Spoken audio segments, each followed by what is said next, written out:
ચલો આપણે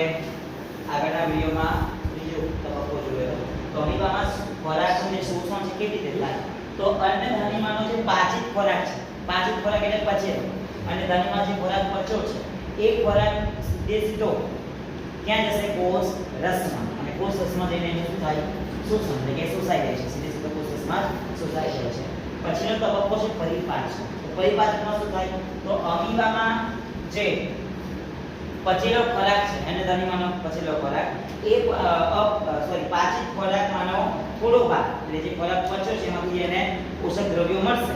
એનો થોડો ભાગ અમીબામાં શ્વસન દ્વારા શક્તિ મેળવવા માટે અને બાકીનો જે ભાગ છે એ અમીબાની વૃદ્ધિ થવા માટે એટલે એની ઊંચાઈમાં કદમાં વધારો થાય એ વૃદ્ધિ માટે વપરાઈ જાય છે અને લાસ્ટ તબક્કો છે મળોત્સર્જન એટલે મળનું જે નિર્માણ થાય છે તો છેલ્લા તબક્કામાં શું થાય તો અમીબાની જે અન્નધાની છે એ અન્નધાનીમાં જે અપાચિત ખોરાક છે અપાચિત ખોરાક એટલે પચ્યા વગરનો જે ખોરાક બાકી રહ્યો છે એ ખોરાક શું થાય તો આ જે શરીર છે અમીબાનું એ શરીરનો કોષમાંથી જે કોષતળ તોડે કોષતળ એટલે આ જે આખો ભાગ છે ને તૂટી જાય એ કોષતળ તોડી શરીરમાંથી કોષમાંથી ક્યાં ફેંકાય છે બહાર ફેંકાઈ જાય છે એટલે કે એનો નિકાલ થઈ જાય છે અપાચિત ખોરાક એવી રીતે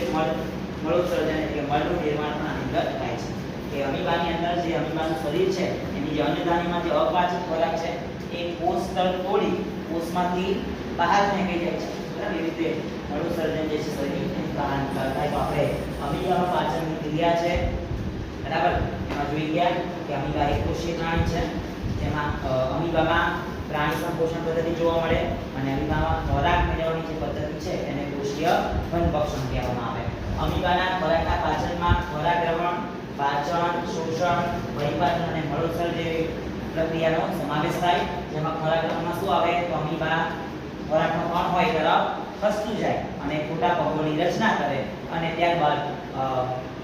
કોષ રસમાં પ્રવેશ પામીને અન્નધાની રચના કરે છે ત્યારબાદ પાચન આવે તો અમીબામાં ખોરાકનું પાચન કેવી રીતે થાય તો અન્નધાનીમાં રહેલો જે લાઇસોસોમ છે એ લાઇસોસોમમાં રહેલા ઉત્સેચકો કરે ત્યારબાદ શોષણ તો અમીબામાં જે પાચિત ખોરાક છે અન્નધાનીમાં એ પાચિત ખોરાકનું કોષ રસમાં શું થાય શોષણ થાય છે પરિપાચનમાં શું થાય તો પાચિત ખોરાક છે એનો થોડો ભાગ શ્વસન દ્વારા શક્તિ મેળવવા અને બાકીનો ભાગ છે અમીબામાં વૃદ્ધિ માટે અને મળોત્સર્જનમાં શું થાય તો જે અમીબામાં જે અન્નધાની છે એમાં રહેલો અપાચિત ખોરાક છે પચ્યા વગરનો એ ખોરાક શું થાય શરીરમાંથી કોષતળ તોડે અને શરીરની બહાર ફેંકી દે છે બસ આ છે અમીબામાં પાચનની ક્રિયા થેન્ક યુ એન્ડ જય દ્વારકાધીશ